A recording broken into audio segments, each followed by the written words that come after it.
Okay, this is the intro to the Friday night Sabbath Eve Bible study for the 18th day of January 2019. We'll give the Hebrew date once we get live, and we'll be streaming live tonight, God willing, on the Facebook Live Sabbath service page, and this recording will go into the archive. And we'll begin as soon as we get a green light from Facebook Live.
All right, good evening, brethren, and welcome to the Friday night Sabbath Eve Bible study for this 13th day of the 11th month on God's holy sacred calendar. It's the 18th day of January 2019 on the pagan Roman calendar.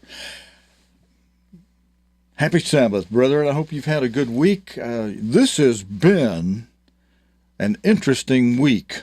And by the way, it's going to be a very short Bible study tonight because, as some of you know, we had a hard time getting on. I even had to put out an announcement that I had some equipment problems hanging me up from being able to start tonight. I wrestled with it for 40 minutes and then finally said, I better ask for help. And within 1 or 2 minutes from the time I posted on my personal page, on the Sabbath service page, on the weekly bulletin page that we're having equipment problems. I can't get the live stream going because of it, and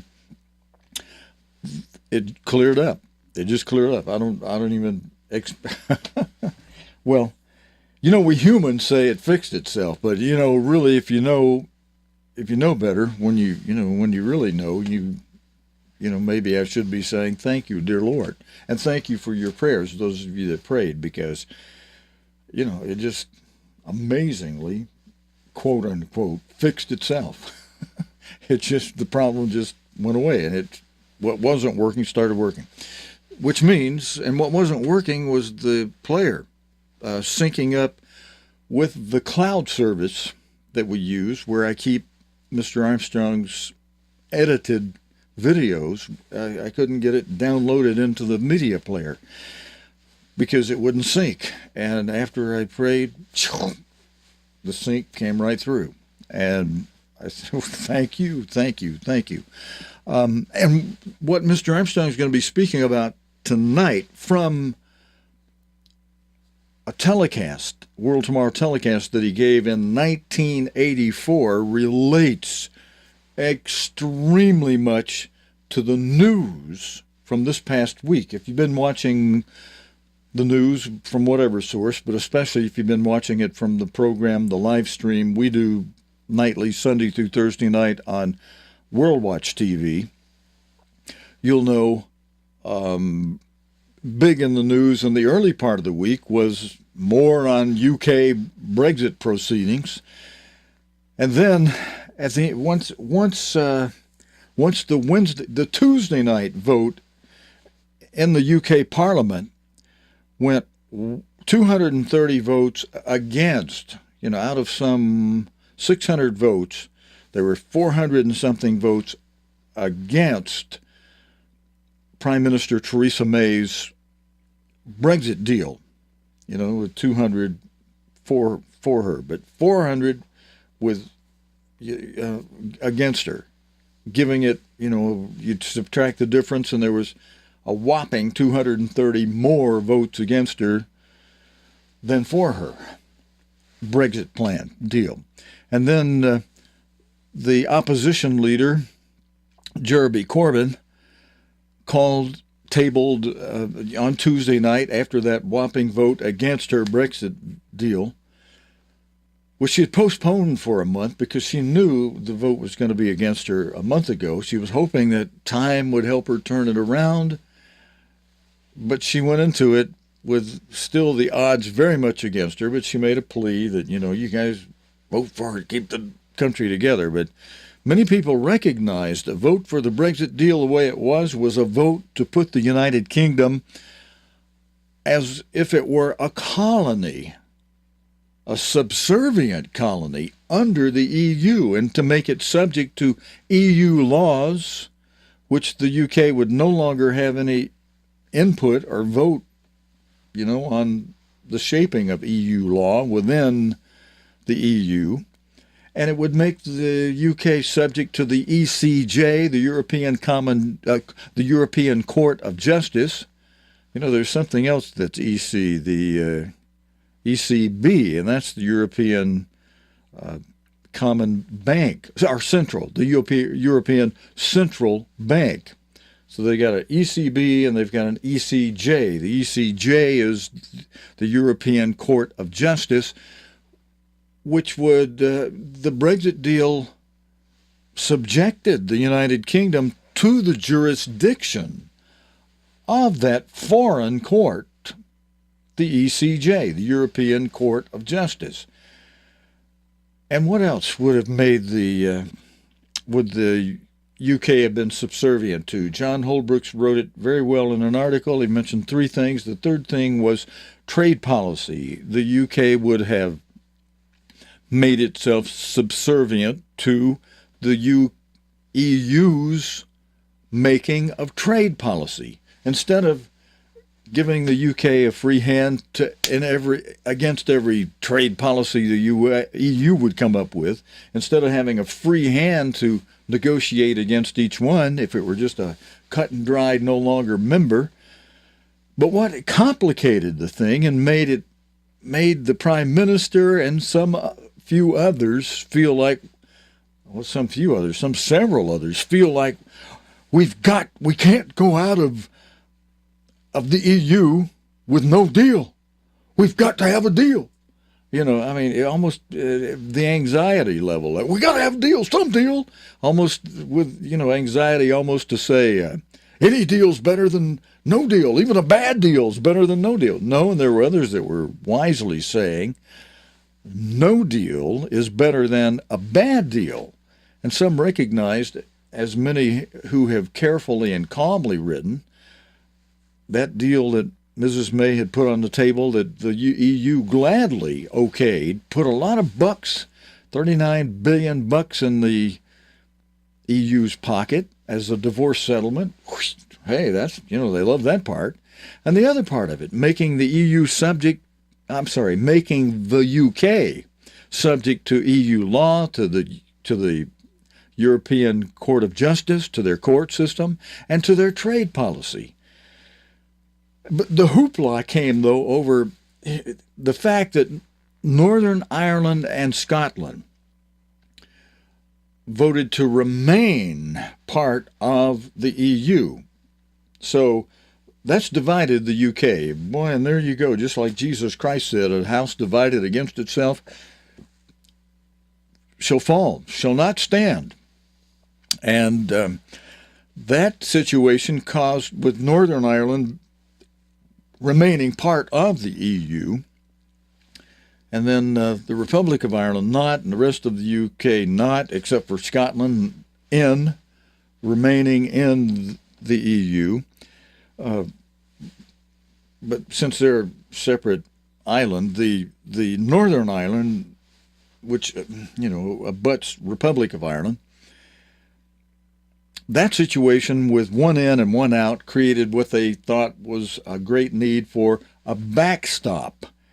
And then the definition of a backstop, I think the best one the BBC News came up with was the newsman who did that one compared it to like the backstop in a baseball game, which that helped a lot of people. The graphic display of that helped a lot of people understand, oh, yeah, well, now we kind of get the idea what they're talking about with a backstop. But then they made that to have an indefinite thing to it where it could go on indefinitely if they never came to an agreement that the backstop was put there to just help it keep from being totally, out with no limitations, no borders on it at all. It is a complex mess, but what it finally boiled down to was that the UK Parliament voted overwhelmingly against the Prime Minister's Brexit deal that we were just describing, made the UK subservient in those ways we mentioned to the EU. But then the next night, the Tuesday night when that vote came against the Brexit deal, Jeremy Corbyn, the leader of the opposition party, tabled a no-confidence vote against the Prime Minister for the next day. So on Wednesday evening, the UK Parliament voted, and by a narrow margin, Mrs. May, the votes were, a double negative makes something a positive. You're taught in grammar, if you say no, it means yes. And so when they had 200 and how many was it? 230, somewhere in that neighborhood, 230, 225, 230 no votes against the no confidence motion against the Prime Minister. So 230 voted, no, we're not going to approve a no confidence vote against the Prime Minister Theresa May. 204 or 206, I think it may have been, somewhere that number, right around 205, 206 votes said, yeah, let's approve a no confidence vote against the Prime Minister.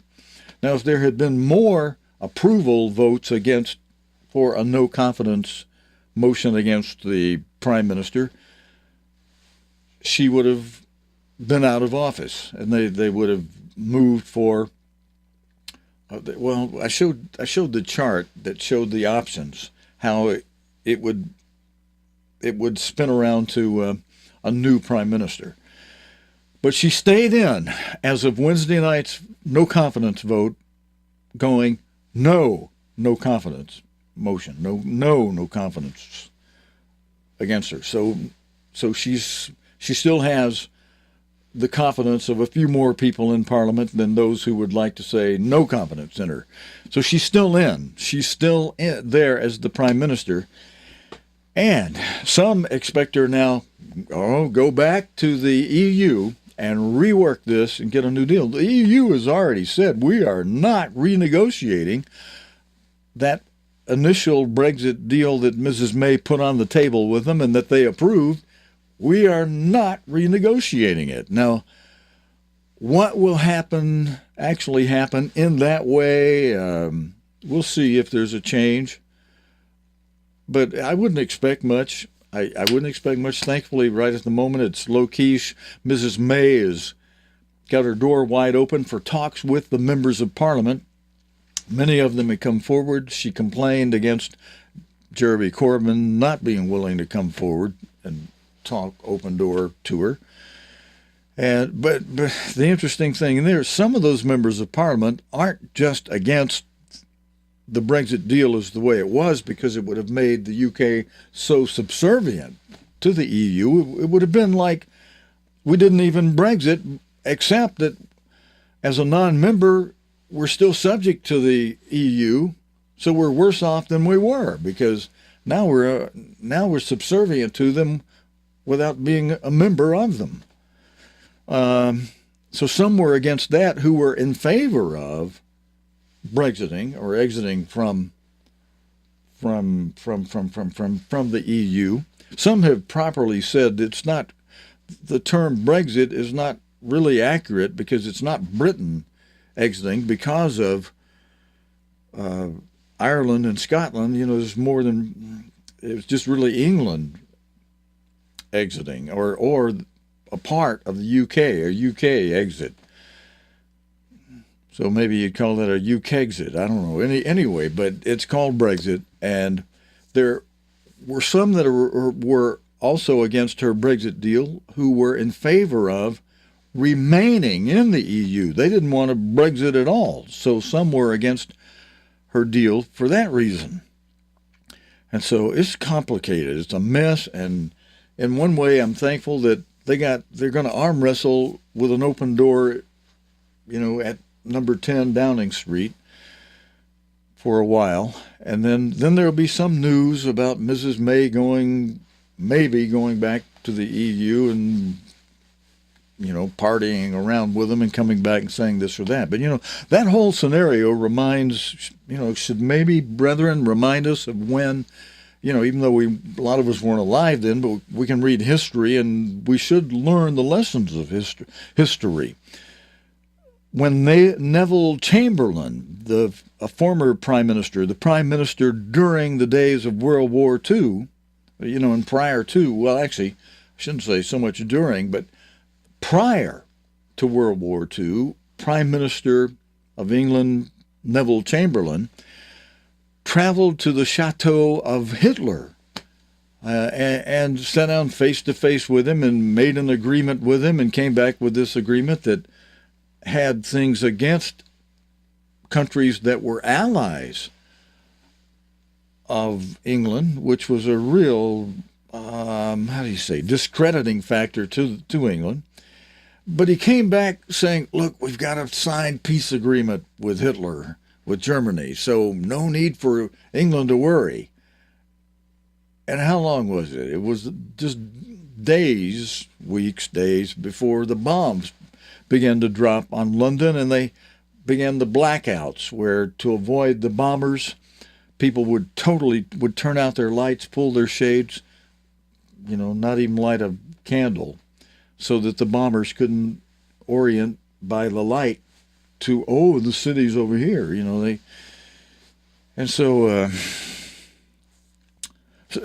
reminds me what's happening now, going to your enemy and expecting to get a written agreement. Hitler didn't honor that written agreement. Germany is not going to, with its involvement in the EU, when it gets on top, which it's already maneuvered itself to a top position by its financial arrangements in bailing out so many of the countries that had problems with the euro and with their gross domestic product coming into the proper percentage relationship and ratio with their debt, which is a strict requirement. The United States would never pass mustered as being part of the EU because of our national debt being so high. But of course, our gross domestic product is extremely high too, so we're able to carry ourselves for a while, and with God's blessing on that, even though I think if we were to do the numbers, the percent of our debt against our gross domestic product would probably be over the 3% limit that the EU very strictly requires of its countries to keep their debt ratio below 3% of their gross domestic product annually. And of course, countries pay their fees, their dues into the EU based on that gross domestic product. And because the UK, as one of the two sons of Joseph who received the birthright promise that was handed down from Abraham, Isaac's lineage to Jacob, whose name was changed to Israel, who had the 12 sons with the birthright originally going to brother Reuben, the firstborn of Leah. And then let's pop that up on the screen for a moment, just so we have something visual up here before we go to Mr. Armstrong, if you don't mind, Mr. Armstrong. And we'll get all warmed up to Mr. Armstrong to hear these things I'm telling you relate to what he's going to be talking about tonight.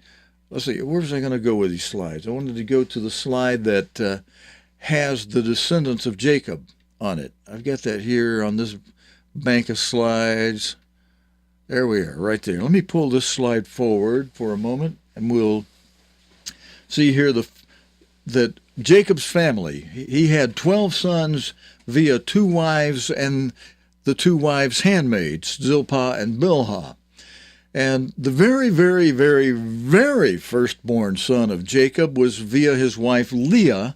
You look all the way over on the left-hand side and you see number 1 under Leah is Reuben. But because good old Reuben defiled his father's couch, what he did was, if you read the whole, you read one verse, you don't get the whole picture. He defiled his father's couch. What does that mean? Well, you read the rest of the story, you find out what he did was he hopped in the sack with, let me pull that full forward again for a moment. Let's see which button does that. I think it's supposed to be that button. No, it's this button down here. Okay. Zilpah, you see just to the right of Leah, Zilpah is the handmaid of Leah. And unbeknownst to Zilpah, Reuben hops in the sack with Zilpah. He hops into bed with Zilpah one night. She is sound asleep. Somehow amazingly how that worked. But in the morning when she wakes up and finds out that there's Reuben in the bed with her. And she is quite dismayed by that. So when she goes to Jacob crying or to Leah, however it works out, but Jacob found out, Jacob takes it to God, and God says, well, that's it for Reuben on the birthright. The birthright now passes to the firstborn son of your wife, Rachel.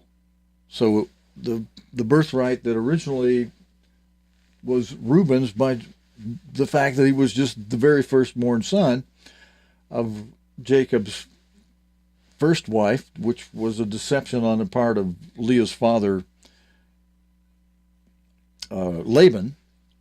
Then God passed it over to Jacob's firstborn son by his wife Rachel, which that firstborn son was Joseph. And for those of you that know the rest of the story, Joseph had 2 sons born to him named Ephraim and Manasseh, 2 twin sons. And that birthright promised to Joseph was passed on to Ephraim and Manasseh, who have become the modern-day descendants of Ephraim, the people in the United Kingdom today, and the modern-day people of the United States, descendants of Manasseh, are the descendants of Manasseh. So they have the 2 of them have the birthright, the double portion birthright promise. And with the EU seeing all the blessings that God has given, although they don't recognize them as blessings from God, but they see see the assets, they see the material blessings, the huge gross domestic product of the UK, and their rules for assessing dues or fines or taxes relate to a country's gross domestic product. Well, as the EU grew to 28 nations, with many of those nations being little poor nations with dinky gross domestic product, the portion they put into the EU is just trifle. And yet, because the EU distributes evenly a lot of things, communistically, those little nations, what they get is far more than the little dinky portion of their gross domestic product that they tax into the EU. But the huge portion that the UK puts into the EU, the UK only gets back 50% of what it puts in, and many of those dinky nations that form the 28, what was 28, will only be 27 and after March 19, 2019, unless some nut within the UK convinces everybody they should extend Article 50 beyond 2 years. They've already extended it by delaying putting in we had a referendum to Brexit, and so we're Brexiting. The 2 years begins from the time they put in the official notice They didn't put in the official notice within any time soon at all after the referendum. Months went by before they started the 2-year clock running. Because, the referendum was in 2016. But, let's see, March 29, 2019 means you roll back to March of 2018, March of 2017. So some portion of 3 months of 2017 and some portion of 2016, whatever time of year in 2016 that referendum occurred, those many months went by until end of March 2017, before the UK put in its official notice to the EU, we are leaving, which started the 2-year clock. They should have started that clock back.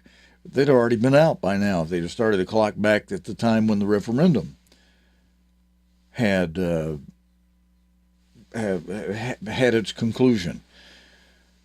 But so what's going to happen from here? We are just going to have to keep watching it, which we're doing. And the subject came up. Let's see. Let's come back here. The subject came up, I think, even this week. I know, John Byron, I know you caught it. And greetings, happy Sabbath to you, who tunes in regularly. And listen, John, to you and many others who I sometimes would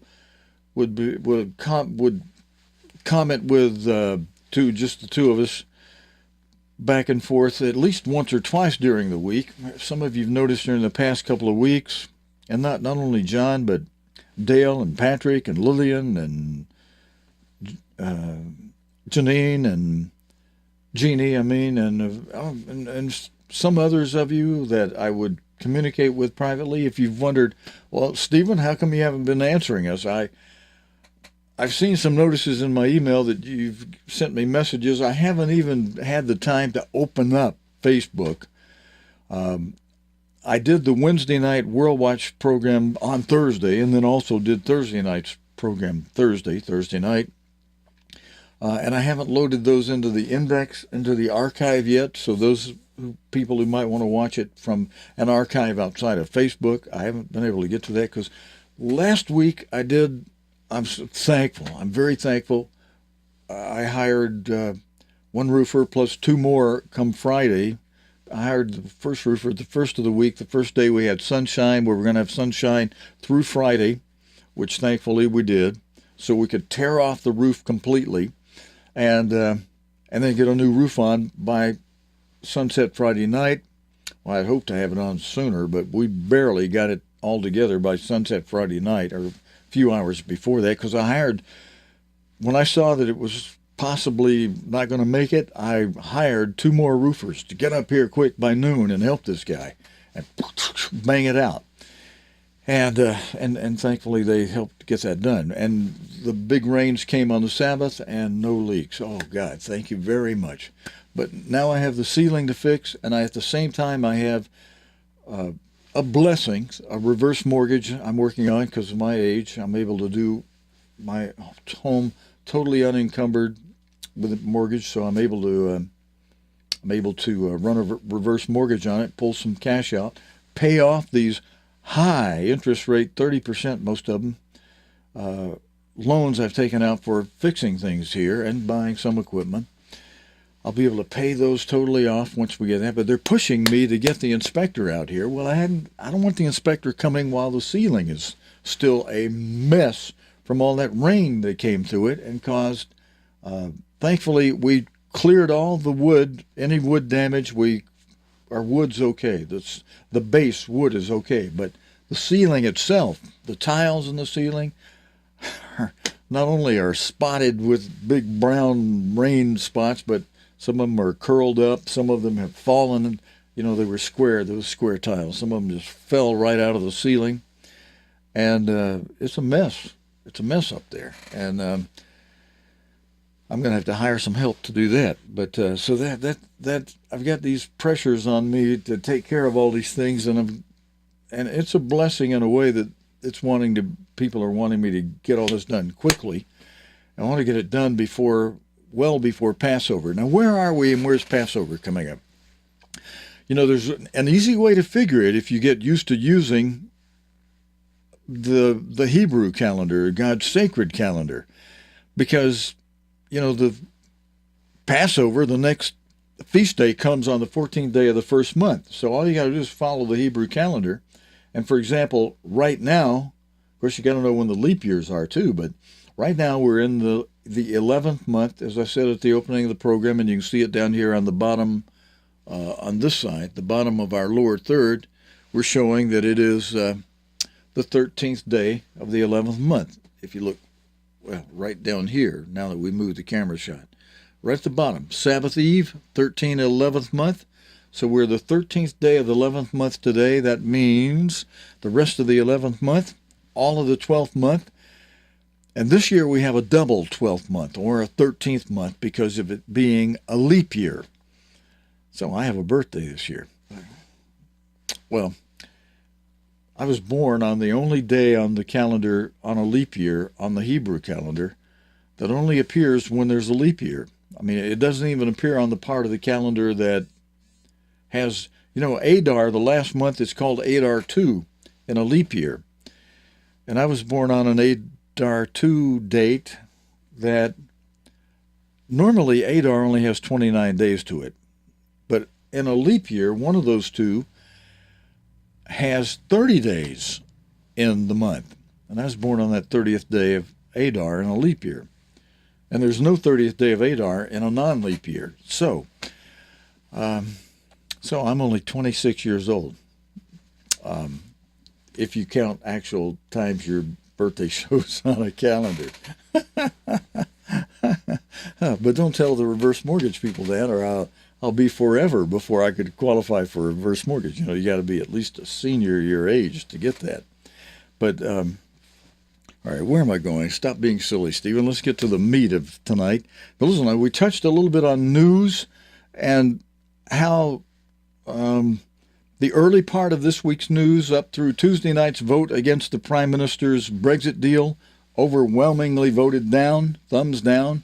Then Wednesday night, by a very narrow margin, a no-confidence motion was voted down by just a few more than were voting for no confidence. On Wednesday night, that kind of pushed the UK's news, except for the Duke of Edinburgh, Prince Philip, having an accident on Thursday in his Range Rover where whatever happened exactly, I don't know if they ever told the exact details, but in his accident, the Range Rover rolled over a couple times. He came out spotless, though, no injuries at all. And but the UK was in the news with that. Since he wasn't injured, I think we could call that a light story. Otherwise, the UK is news for the moment is fading into the background. I'm going to say thankfully, because that's been torture in a way following that. I think some of you who followed it closely with me on World Watch will agree. Oh, man, am I glad to not be hearing any more of that stuff tonight. Because the frustration is that Brexit deal being fought for was, as I mentioned earlier, as John Holbrooks pointed out, was going to make the UK a colony, a subservient colony of the EU. And so that's been heart-rendering to see that kind of busting or breaking of the pride of the power of the UK. Which, of course, has been happening for years as it went down from being the British Empire upon which the sun never set. That started to fade some years ago.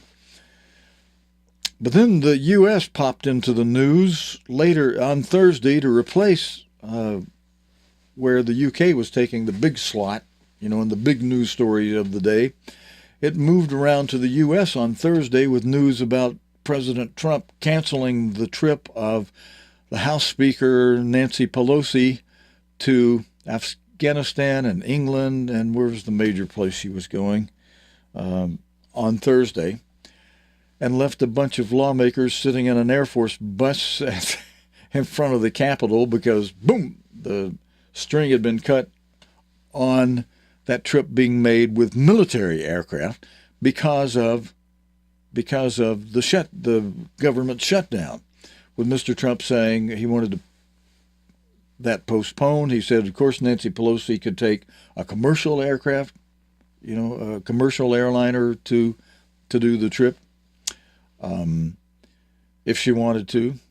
But he wanted her here to be able to negotiate on getting the government opened back up and getting a wall built on the southern border of the United States, between the United States and Mexico. All right, so that was big news on Thursday, and several other things related to the United States. And Mr. Armstrong tonight is going to speak about the United States and Britain in prophecy. So let's go to him, and after he finishes that in the few minutes we have left, I may talk about just a little bit about what we discussed Thursday night on World Watch about a story that's been running rampant in what's called a Eugenio Scalfari. That's been called Scalfarism, because the Catholic Church denies that the Pope, where do I have those pictures? Yeah, the Catholic Church denies that the Pope said certain things in a meeting he had on July 6, 2017, with the publisher of the Italian newspaper called La Repubblica. And that publisher is this man here named Eugenio Scalfari, Scalfari, Scalfari. And what he reported 2 days later on July 8, in Italian, in his newspaper, the La Repubblica, was re-reported by several others, with them adding Scalfarism on top of Scalfarism. Now, Mr. Scalfari reported himself about the July 6 meeting, that the Pope had said certain things, and then others, reading between the lines, and perhaps maybe too much so, said that the Pope said things that are not, when you translate the Italian using Google Translate, or reading the AFP, the Agence Française Presse, the French news agency translation they made, there's not in English what people are saying in the English translation. There's not, the words aren't there that some are saying, but they don't put it fully in quotes. They put the first part in quote, the last part in quotes, and then in the middle of it, not in quotes, they say that the Pope has said that a world government should rule the Americans as soon as possible for their own good. But that's a Scalfarism on top of Scalfarism. I'll explain that later, but I just give you an introduction to that now, because there are some brethren even that are now, posting these double Scalfari statements that the Catholic Church is denying that the Pope said. And it's not the first time. Mr. Scalfari goes back to writing about the Pope having said, now Mr. Scalfari himself is a self-pronounced atheist, but the Pope loves to meet with this man. Like they're friends. They go have private meetings and drink beer together. And the Pope called up Mr. Scalfari on July 6 at noon and said, let's meet at 4 o'clock. I've got to talk to you. He was upset about what he had seen happening at the G20 summit. He was very upset about what he saw Putin and Trump, doing in a semi-alliance thing, and he was just really upset about it. And he wanted to talk to his friend, and I'm sure what happens, from what you can read between the lines, Mr. Scalfari is the Pope's sound-off man. That he feels comfortable just sounding off with him, and Mr. Scalfari wrote of a meeting at a different time that the Pope said that the Pope believes that sinners don't go to an ever-burning hellfire, that they just disappear after they die. Which, without the detail, that's the real truth. That's the nut and bolt of it. They're burned up in a lake of fire, burned up, not burning forever, and it's as if the memory of them is forgotten, as if they never existed. So if that were what the Pope really believes, and if he said that to Mr. Scalfari, who, when Mr. Scalfari wrote that up, whether the Pope said it or not, that made the Pope a heretic in the religion that he's in. And the Catholic Church, in some of the Catholic Forum websites, said as much. They said, well, that would make the Pope a heretic, of the Catholic religion. And so, of course, the Catholic Church is denying that the Pope said that even. Mr. Scalfari says he did say it. And so when Mr. Scalfari says something, a lot of other news agencies, including the one where Mr. Scalfari said that the Pope said that America should be ruled by a world government for its own good and as soon as possible, which you don't find that in the actual Italian version of his writing on July 8, 2017, about their July 6, 2017 meeting. If you take it and translate it yourself, pull it over into Google Translate, you can see those words are not there. America's only mentioned one time where Mr. Scalfari said that the Pope was troubled by alliances that were made between many of the major powers, and he gave examples of America and Russia. The only time America is mentioned in that entire Italian article. And so, gently, brethren, you need to be careful when you post news stories, even by some seemingly legitimate outfits. Like News Jews reported that story with the claim that the Pope said that America should be ruled by a world government for its own good as soon as possible. You don't find that in Mr. Scalfari's writing in Italian translated into English. You don't find it. That's somebody else taking Mr. Scalfari's words and reading in between the lines. You can kind of read, all right, that's probably what the Pope is thinking. And if you read his last encyclical, the one that translates to be praised, you see that he's favoring the former Pope Benedict's writing in favor of world government. And so, okay, world government's going to have America, the UK, every other country under one world government. So, all right, you put everything together and you can read between the lines, but you can't put in quotes that the Pope said this against America expressly, specifically, because he didn't. You've got to give it the way it actually happens and let people come to the conclusions themselves. You can't put words in the Pope's mouths, and that's what the Catholic press calls a Scalfarism, because they explain that Mr. Scalfari puts words in the Pope's mouth when he writes his articles about their meetings. The Catholic press wishes that Mr. Pope, that the Pope would not have these meetings with this atheist, this man, a self-professed atheist, but they can't stop him. They can't stop the Pope from calling this guy and saying, I got to meet with you today. I got to talk about something. And so they do. They have a few beers and they talk. And so, anyway, when you hear Scalfari's name, you got to realize the Catholic Church considers a lot of his writings as Scalfarism, meaning he puts words in the Pope's mouth. So, listen, with that explanation, be careful when you pass on a writing. If you see that he's the author behind it and some other big news agency is carrying it, go do what Gene Hogberg was trained by Mr. Armstrong to do, and that he taught us to do. He taught me personally to do. Stephen, when you're doing news, to verify the veracity of your news stories, here's certain criteria you should use. And check your sources. Be sure you got multiple sources. But drive as close you can to the original source, and then understand the potential biases of the original source.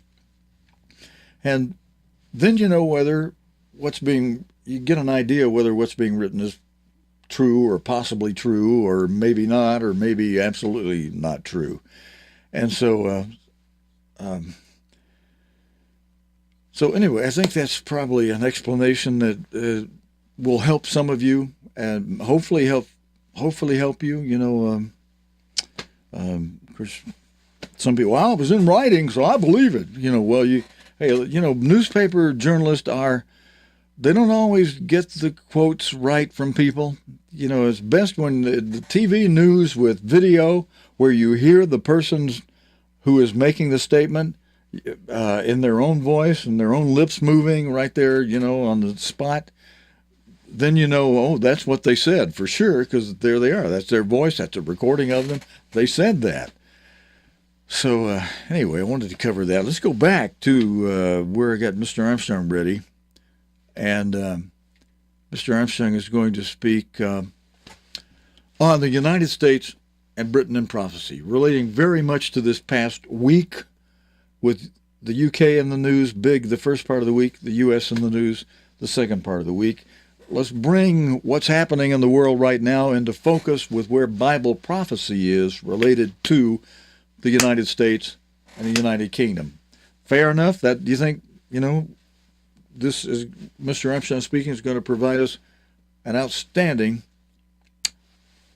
Bible study to have in our heads tonight. Let me just finish this real quick, just in case when we come back, I'm just maybe going to say a few words so long and not steal any of the thunder of Mr. Armstrong, give him the last say as much as possible.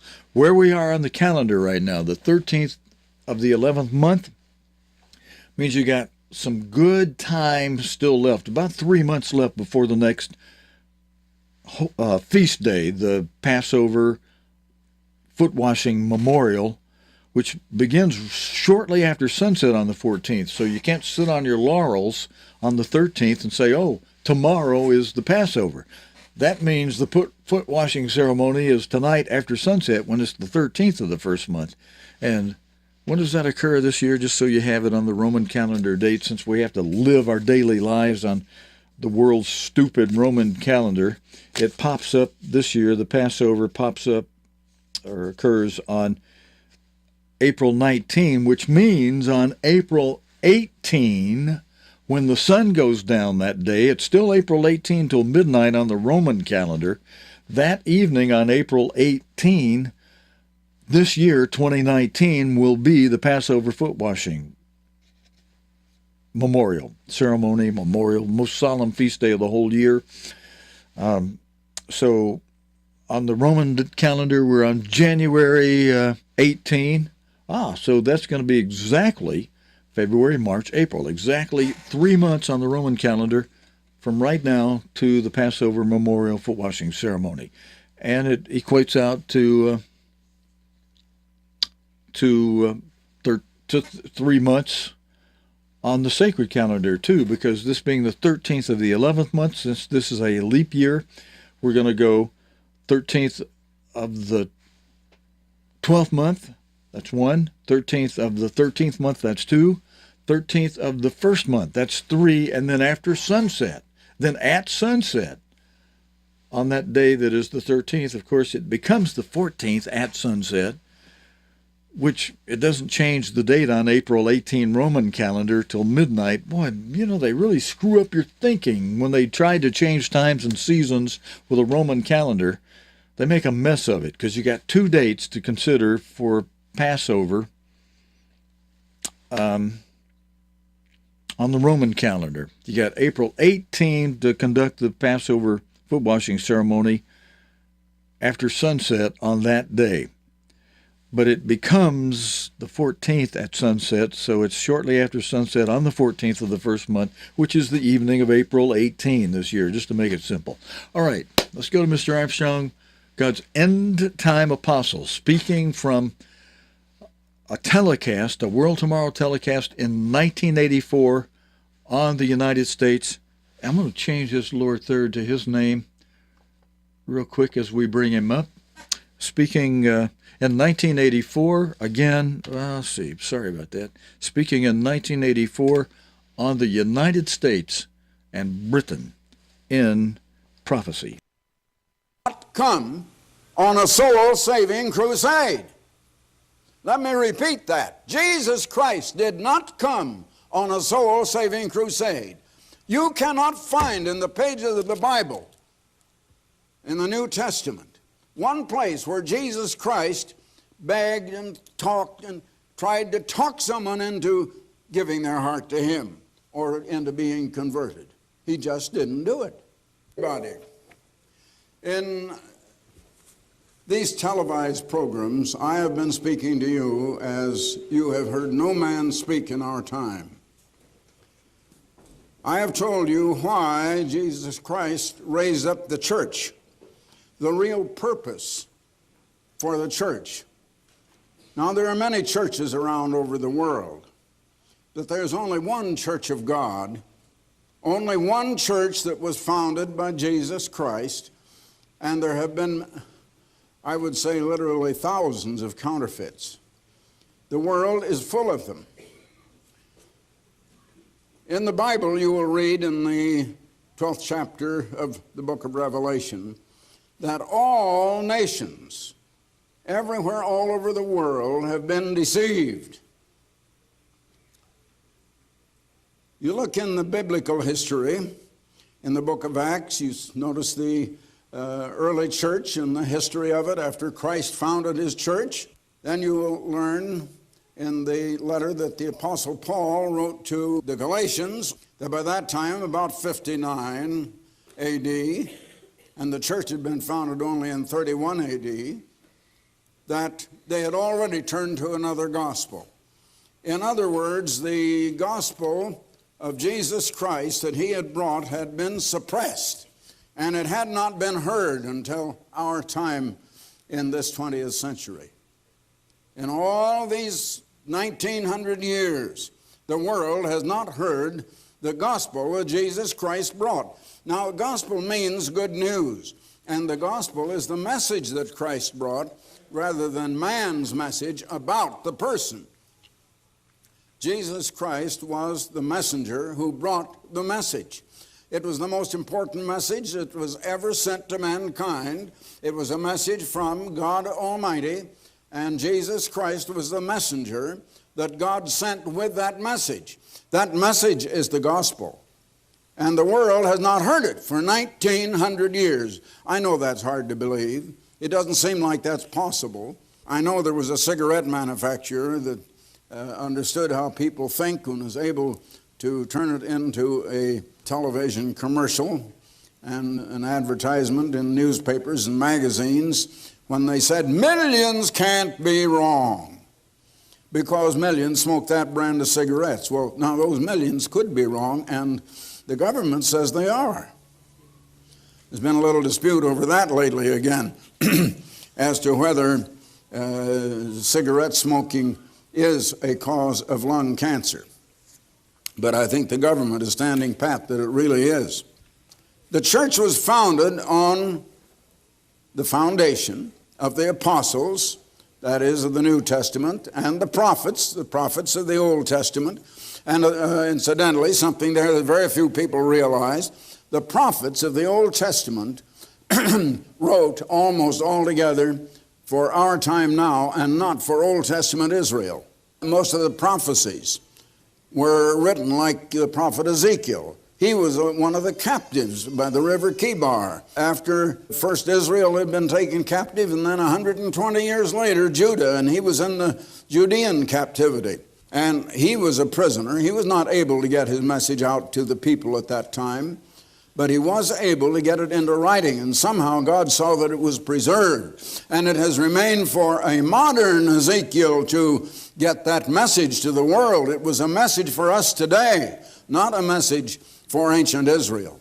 And people overlook that fact. So the church was founded on the foundation of the apostles of the New Testament, and then the prophets of the Old Testament, and Jesus Christ himself being the chief cornerstone. And Jesus Christ is the head of the church. Jesus Christ had said, as you'll read in the 16th chapter of Matthew, I will build my church. And he said, the gates of the grave will never prevail against it. Now that true church has existed throughout every generation, but it has not been known. As I said, the gospel was suppressed. False churches rose up. And there's only one way that you can ever get the history of the real church of God if you want to know what happened to it through all those generations. That is to look into the records of the false church and see who they persecuted, and then check and see if the persecution was for doing the very things that Christ put in his church and in the Word of God. Now, wherever you find that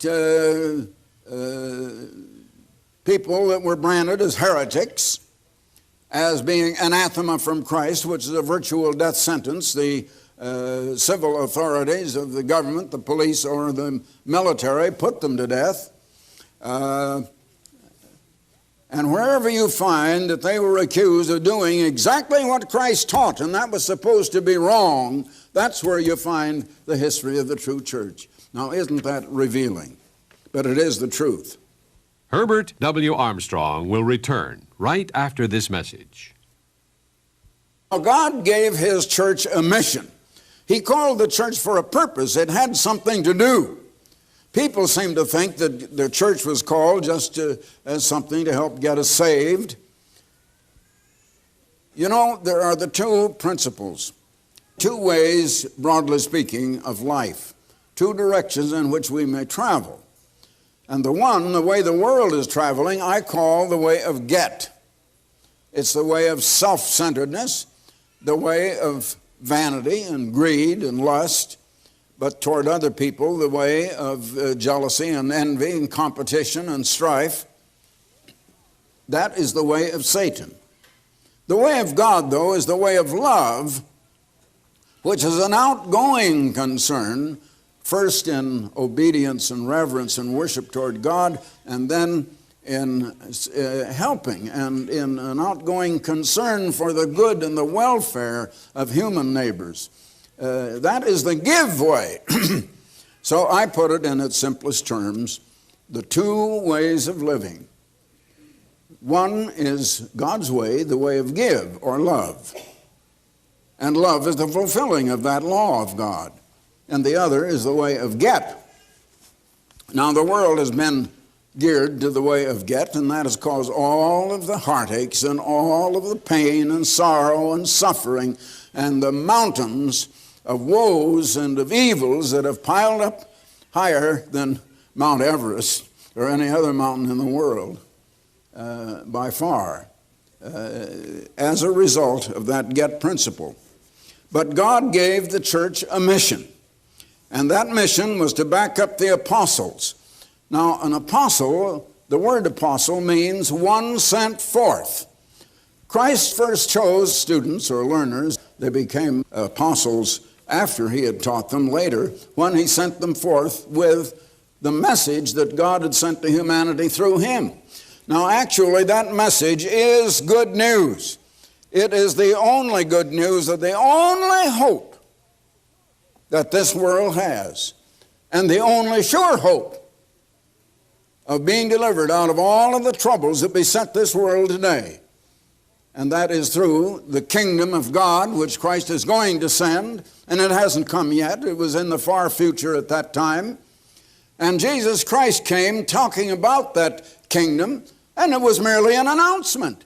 It reminds me of a time, and this does go back about 45 years ago, 46 years ago, up in Oregon, and I was out on a country road. It was a time when I was speaking in a country schoolhouse out about 8 miles west of Eugene in Oregon, and I encountered a young man. He must have been about 19 or 20, and he says, "Oh, Mr. Armstrong," he knew me because I was speaking in that schoolhouse. He says, "I thought maybe you'd like to know, I gave my heart to the Lord last night." Well, I said, isn't that interesting? I think I've mentioned this before on the program, but I said, well, where was all of this? Well, he said, down in the first Christian church. And I said, well, was Christ there? No. Oh, well, then how did you give your heart to him? Was there a surgeon there? Did he perform a surgical operation, cut you open so you could reach in, get a hold of your heart and pull it out and hand it to someone? No. Well, then I said, what did you do? What do you mean you gave your heart to the Lord? Well, he says, I guess I just don't know. But he had been told by people that he was converted. When you got down to it, he didn't even know anything about it. No, there are many who join the church, many who have said, I accept Christ, but there's much more to it than that. Now, you don't have to agree with it. Christ didn't try to talk people into it. It doesn't make any difference whether people believe it or whether they don't believe it. It doesn't make any difference whether you're for it or against it. It is going to happen because God is going to do it. People aren't going to do it. God is going to send Christ again to this earth to rule all nations and to rule us with the power, the supernatural power of the divine God. And that is a power stronger than any power existing in the whole universe. And he is going to enforce peace. He is going to come and force people to be happy and force people to smile and to enjoy life and to see how wonderful it can be and to find eternal life and salvation while we're at it. Now, the gospel was merely the message or the announcement that that is going to come. And God wasn't trying to talk anyone into it at that time. Now, the apostles went forth with that message after the church was founded. And I've already talked about that in the last 2 or 3 programs. They went out with the same message. They had received the Holy Spirit of God. And for a little while, the church multiplied in size. But very soon, the great controversy or the persecution set in. And it wasn't very long then until the gospel was absolutely suppressed. The true church had gone underground. All right, brother, I just stopped Mr. Armstrong right there because I realized I just made a mistake. As I was listening with you, of course, I did say hello to a few of you just to let you know we were live streaming tonight, and I hadn't spoken to you because just been busy otherwise, but I was wondering as I was listening to Mr. Armstrong, when's he going to start talking about the United States and Britain in prophecy that I told you he'd be talking about, and that I went to such grave efforts and we were late because of trying to download that particular program. When it broke for a commercial promo, I realized, they didn't do that in 1984, so I had the wrong one up. I need to switch over to, not Mr. Scalfari, this one. This is the one, and we have just enough time in the normal 90-minute, hour-and-a-half Bible study for Mr. Armstrong to cut over to this one, which is the one on the United States and Britain in prophecy. So my mistake, my bad, as the colloquial way of saying that goes. So if you don't mind, we're going to switch over to what I told you we'd be hearing from Mr. Armstrong tonight, this 1984 telecast on him speaking on the United States and Britain or the UK in prophecy, God's end-time apostle. Let's go right back to him with this program. With this program on the United States and Britain in prophecy. Mr. Armstrong. Series called Roots was viewed by millions. Later on, it was rerun and viewed by more millions. It traced the origin of one black family, or their roots, back for a couple hundred years or so into Africa. Now the Jews know their roots. It's traced through the Bible, all the way back to the very first created man, Adam, and their mother, Eve. Also the Arabs know that almost every Arab knows he is descended from Ishmael, and Ishmael was a son of Abraham mentioned in the Bible, and through that they have their roots all the way back to the first created man, Adam. Also, the Turkish people are generally known to be descended from Esau. They have their roots in Esau, and Esau is mentioned in the Bible, and you have his genealogy all the way back to the first created man, Adam. But where are our roots? Where are the roots of the American people, the Canadians, the English, and the people of northwestern Europe, even of Germany? Why is our identity lost? Why is it we do not know where we are? Our identity is lost while other people can trace their ancestry and their roots all the way back. Well, I'm going to give you the answer. Because our roots can be traced, and we can come to know who we are, and I'm prepared to reveal that truth to you.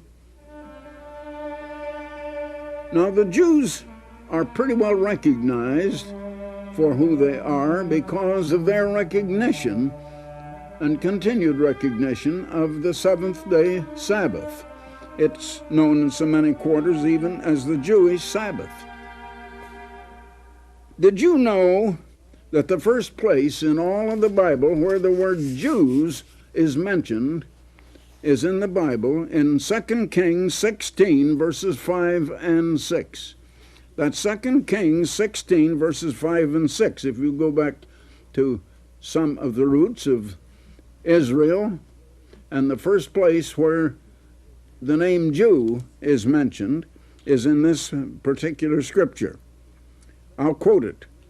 Then Rezin, king of Syria, and Pekah, the son of Remaliah, the king of Israel, came to Jerusalem to war, and they besieged Ahaz, who was the king in Jerusalem, but they could not overcome him. At that time, Rezin, the king of Syria, now allied with Israel, recovered Elath to Syria and drave the Jews from Elath. Now there's the first place the Jews are mentioned, and they're at war with the ally of Israel. Israel is there allied with Syria. And Israel's ally drove the Jews from Elath. And the Syrians came to Elath and dwelt there unto this day, as you read in 2 Kings 16:6. The first place where Jews are mentioned, they were at war against Israel. Now, can you imagine that? The Jews at war against Israel. Why, doesn't everybody think that the Jews are Israel? But the truth is they are not. The Jews are not Israel at all. And it's time we get some of these identities straightened out. After King Solomon of Israel died, his son Rehoboam came to the throne. Solomon had taxed the people very greatly. As a matter of fact, he had overtaxed them. And he was living in greater and more gorgeous splendor than any king ever had. The people of Israel sent their representative to King Rehoboam, the son of Solomon, who now was the king, and they said to him, "If you will lighten our taxes and not put this burden on us like your father Solomon did, we will serve you. But if you do not, and if you're going to continue to tax us, we are going to reject you as our king. You will not be our king any longer." Rehoboam consulted the old men, and they advised him to give in and bring down the taxes. Then he consulted the young men, and they said, "Oh, tell him where to go to." And so he said to them, my father laid the taxes on you, but I'm going to make it a whole lot worse. I'm going to lay heavier taxes on you. And then Israel rejected him as king. And they took the man who had been, well, today we would call him the prime minister under Solomon. His name was Jeroboam. And they made him the king. And they set up the capital in Samaria, the city of Samaria, north of Jerusalem, some several miles north of Jerusalem. And they rejected Rehoboam as king. At that time, the tribe of Judah seceded from Israel and became the kingdom of Judah. They took a new name. They became known as the kingdom of Judah. Now the tribe of Benjamin went with them, because they were located, adjoining them in territory anyway. And the first thing that the new king Jeroboam did was to change the seventh month festivals of Israel, which was the Feast of Tabernacles, to the 8th month. And also he changed the 7th day of the week, or the Sabbath day, from the 7th day to the 8th day, which was Sunday, or the first day of the week, the beginning of another week. And so a great division was made. Now, the next thing that King Jeroboam did was to put away all of the Levites, who were the priestly tribe. They were the better educated people. They were the most highly educated, the most affluent people in Israel, but he put them away because he was afraid they would lead the people back to King Rehoboam, and Jeroboam would lose out on his throne. And so the tribe of Levi joined with Judah also, and the three tribes of Judah, Benjamin and Levi, became known as the kingdom of Judah. They were not Israel. They were now the kingdom of Judah. Now for the time of 19 different kings and 7 dynasties, the kings of Israel continued to rebel against their God, the Creator. And finally, God had warned them that he would drive them out, and finally he did. And now we trace the history of what happened in 2 Kings, the 17th chapter, beginning with verse 5. Then the king of Assyria came up throughout all the land and went to Samaria, Israel's capital and Israel's land. The whole land was called Samaria by that time, and besieged it 3 years. That's from 721 to 718 BC. In the 9th year of Hoshea, the king of Israel, the king of Assyria took Samaria and carried Israel, now not the Jews, carried Israel away into Assyria and placed them in Halah and in Habor by the river of Gozan. Well, this was in the southern shores, near the general area, the southern shores of the Caspian Sea, and in the cities of the Medes. Therefore, the Lord, or the Eternal, was very angry with Israel and removed them out of his sight. There was none left but the tribe of Judah only, or the kingdom of Judah. They were left with a capital in Jerusalem, and that was all of Israel that was left in Palestine, in that land, the original so-called Holy Land. Now continuing in verse 23, until the Lord removed Israel out of his sight, as he had said by all the servants, the prophets, so was Israel, now not the Jews, but Israel, carried away out of their own land to Assyria unto this day. That is the day that this was written. And the king of Assyria brought men from Babylon, and from Cutha, and from Ava, and from Hamath, and from Sepharvaim, and placed them in the cities of Samaria instead of the children of Israel. In other words, the people called Israel had been moved out of their land. Now they had dwelt in the land called Samaria, and only the kingdom of Judah remained in Judea, or the land surrounding Jerusalem. But Samaria was in northern Palestine, and they were all moved from their farms, from their cities, from their homes, over to the southern shores of the Caspian Sea, and placed them, that is, these Gentiles from Babylon and other cities over there, and placed them in the cities of Samaria instead of the children of Israel. And they possessed Samaria and dwelt in the cities thereof. Now, they were the ones that were called Samaritans in the time of Christ. Now, the Jews in the time of Christ were from the kingdom of Judah. And they are the ones that Christ came to, his own. Christ himself was of the tribe of Judah, and he came to his own, who received him not. So, the nation Israel finally lost its identity.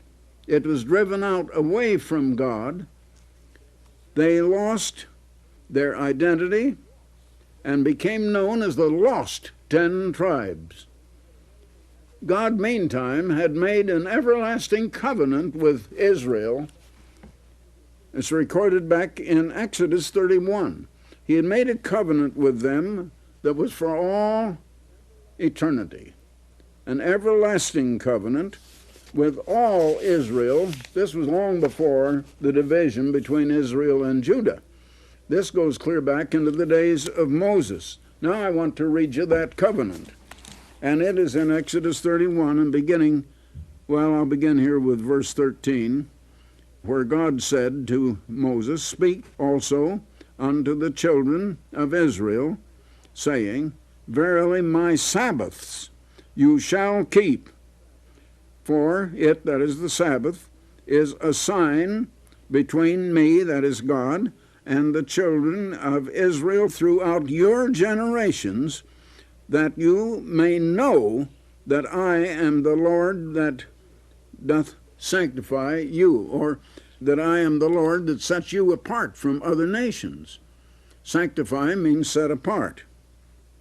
"Wherefore," the scripture continues, "the children of Israel shall keep the Sabbath, to observe the Sabbath throughout their generations for a perpetual covenant."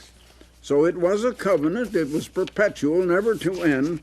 Now, incidentally, let me mention this is a covenant, and it is no part of the Old Covenant.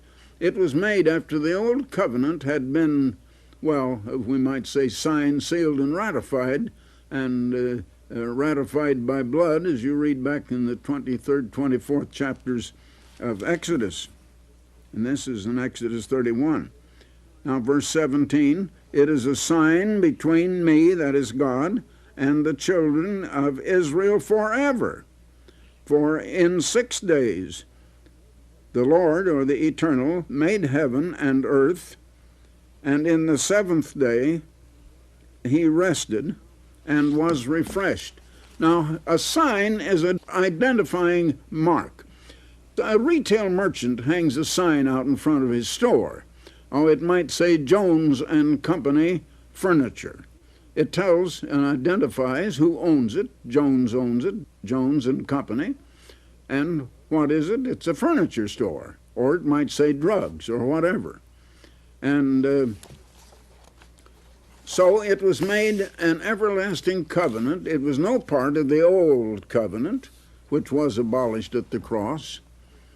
It was a separate covenant that was eternal and, as a matter of fact, continues on today, if you know who Israel is.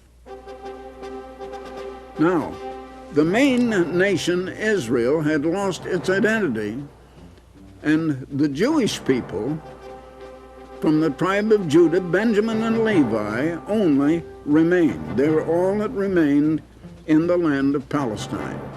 Later, they were taken away to Babylon, and even after that, then a certain colony was sent back to Jerusalem 70 years later to rebuild the temple, which had been destroyed by King Nebuchadnezzar of Babylon about 585 BC. But the nation of Judah retained their identity because they retained the seventh-day Sabbath, which was the sign that identified them. It identified God because in 6 days God created the heavens and the earth and rested. It identified him because creation is the proof of God, and creation identifies God and who God is. And so it identified God to them. It identified them not only to God, but to the world. Now, the Jews kept their Sabbath sign, and they today suppose that they are Israel because they keep the Sabbath. And yet they are only Judah and not Israel. And Israel was driven out and became lost. Now, they lost the Sabbath. They did not keep it. They had turned to the eighth day, or which became, of course, the first day of the next week, or Sunday. Now, after 718 BC, lost Israel and Assyria moved west and northwest. They moved from the southern shores of the Caspian Sea, and by the time Judah was taken to Babylon, they had already moved, and now they had moved north and northwest. Now, the Assyrians had settled in the land that we call Germany today. And the Germans of today have their roots back in ancient Assyria. They don't know that, and they don't know who they are. The 10 tribes moved on into Western Europe and into the British Isles. And it's pretty well identified today that especially the northern French, the French people, are the descendants of the tribe of Reuben. That the British were the descendants of Joseph. And Joseph was really divided into two tribes, Ephraim and Manasseh. Now, the British were quite a colonizing nation. They colonized all over the world, and that's a matter of history that gets down to our time. It's just recently that Britain has lost so many of her colonies. But she did possess India, she possessed most of Africa, she possessed countries all over the world. And she finally grew rich in that way. She was a colonizing people, and the Bible says she was to lose her first colony. The first colony of England migrated to the United States and are identified, if you will study it closely and with many, many texts and passages in different places in the Bible, as the descendants of the tribe of Manasseh, one of the 12 tribes of ancient Israel, and part of the 10 lost tribes that lost their identity and don't even know that they are Israel, and think they're Gentiles. And the world thinks so, and the world doesn't know what are their roots or where they came from, because they became lost. They lost their language. Now we find today they're speaking the English language. Of course, the English language didn't exist back 700 years before Christ. And the Assyrians had settled in Germany. All of that is a remarkable thing in giving us the roots or the history of our own people, where we came from, who we are, and we can trace our identity all the way, just like other nations can, back to the first created human being, Adam, and his wife God made from him, for him, called Eve. And all humanity has come from them. And we can have our identity back that far. Now, I have written a book which through many years now has gone out to, well, I was going to say millions of people. I don't just recall how many million. I don't think we've kept a record of the exact number. But this booklet, The United States and Britain in Prophecy, millions of people have read it. It's the most circulated booklet we have ever put out. I haven't announced it now for some little time on this program, and I want to announce it once again, and that will give you some startling information about our ancestry, about your own roots, where you came from. And not only that, it will give you, it is the key to understanding biblical prophecy, and it shows you what Bible prophecy says is going to happen to the United States in the next few years. Now you wonder, where are we going from here? The world is in trouble, and the United States is approaching trouble, many troubles. And it's all written in the Bible, and you can't understand it without this knowledge of our identity, of our own roots, who we are, where we came from, and where we're going. The booklet is The United States and Britain in Prophecy. Now, there's no charge. All you have to do is request it. It's an illustrated book. It's a good many pages, and it will not only identify you and give you the key to understanding all prophecies, but it specifically pinpoints the United States and where we are mentioned as nations, the British and the American people, in biblical prophecy, and what is going to happen in the next few years. What already has happened in Britain is recorded there incidentally. Now, at the same time, I want to send you another booklet along with it. Where is the true church today? I've said something about that in recent programs. The true church of God has had great difficulty. It has been a persecuted church, and great false churches have risen up. But Jesus Christ said that the gates of the grave would never prevail against his church, and it does still exist today. Where is it? This booklet will tell you that. Herbert W. Armstrong.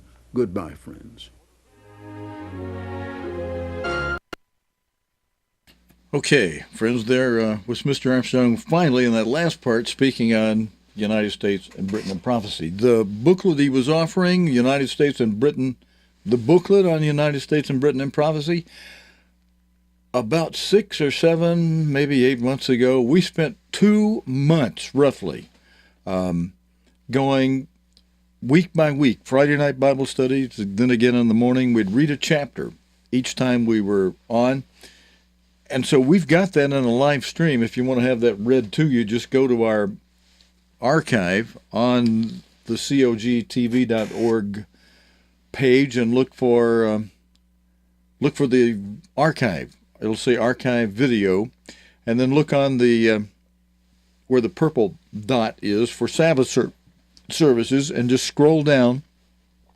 Now that occurred last year, so we actually have a break. When you go to the archive video page, when you scroll down to the bottom of that list, which isn't that big so far, we're just into the first few weeks of January, there'll be a link that says, dates before 2019. So just click that, and then, it'll take you through last year and several years beyond that. But just look in last year's grouping for where you see United States and Britain and Prophecy, Chapter 1, Chapter 2, Chapter 3, Chapter 4, if you want to have, see the live stream that we labored through from, as I said, for a couple of weeks, for a couple of months, week after week after week after week, reading a chapter each time we were live streaming. Friends, we're out of time for the Bible study, so let me thank you for joining us for this Friday night Sabbath Eve Bible study here on Sabbath.tv on the Sabbath service page of Facebook Live. And God willing, we plan to be back in the morning, 9:30 a.m. Central Time, which is 2:30 p.m. in the afternoon in the UK. So until next time, your host here for Sabbath service, the Bible study, Friday night Sabbath Eve Bible study, Stephen Lloyd Gilbreath, wishing you a wonderful rest tonight and a wonderful, restful, edifying, peaceful, and delightful Sabbath. Till next time, Shabbat Shalom.